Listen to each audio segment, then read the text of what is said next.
And now, please welcome Salmaan Khan and Matthew Silva. Hi, everyone. How's it going? My name is Salmaan Khan. This is Matthew Silva, and we are co-founders of an organization called People for the Pavilion. The organization is dedicated to raising awareness about the past, present, and future of the New York State Pavilion, which is an abandoned structure in Flushing Meadows-Corona Park in Queens. The structure was originally built for the '64 World's Fair. I think probably many of you are familiar with it by sight, but a lot of people don't know much about what it actually is or was. It was designed by Philip Johnson for the fair, and it was built by Robert Moses. And we really believe that this represents an opportunity on an unprecedented scale. A reimagined pavilion could function as an icon that really celebrates the diversity and the history of Queens and New York City, while providing a valuable space for the diverse constituencies of the borough. So as part of our work to build a community around the structure, we're thrilled to announce that we've actually partnered with the National Trust for Historic Preservation, New York City Parks, and the Office of the Queens Borough President to launch an ideas competition in 2016 to really galvanize and get people excited about the possibilities for what the future is here. And this really, the idea for this competition is not to be kind of a standard design competition, but something that really engages people who don't have necessarily the means or the experience to represent their ideas. So this is going to be a very programming-focused competition that gets people out of their homes and out of their comfort zones to participate. It was originally built to continue to serve as a multi-use public space by Robert Moses. It was always intended to kind of continue to exist and continue to be used. And we think that it should continue to function as such, and it can really have a transformative impact on Queens and New York. So we're going to continue to work with our city and local partners to ensure that the pavilion is restored as a public space. I'll turn it over to my colleague, Matthew Silva. Thank you very much. This is a quick story about curiosity. As a kid, driving in the backseat of my parents' car, I'd always pass this building and kind of wonder, what is that thing?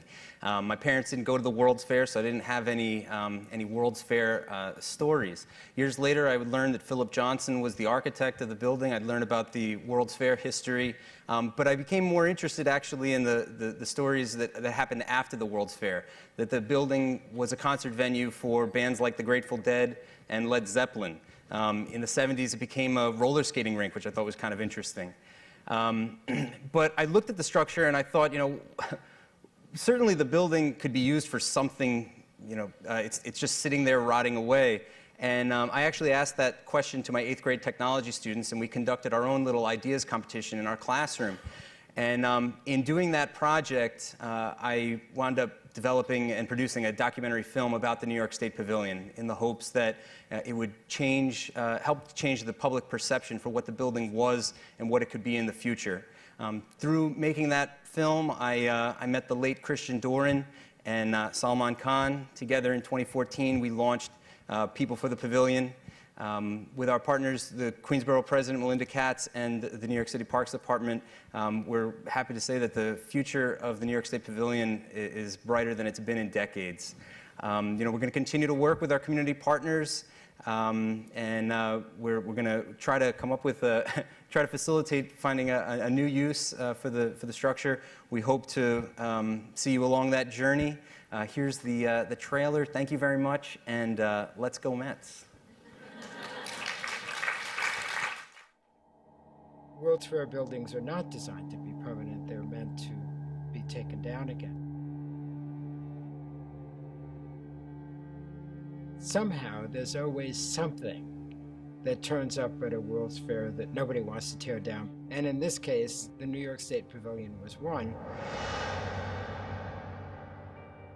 When people drive by, they kind of think, man, what is that building?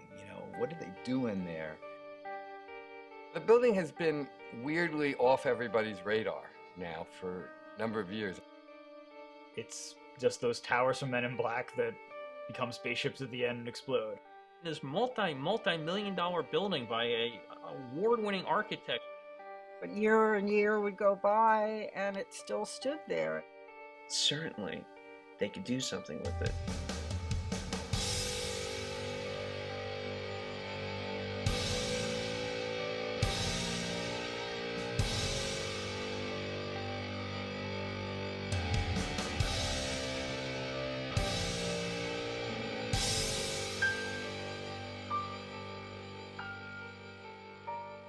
sort of stands there like it's daring somebody to do something to it.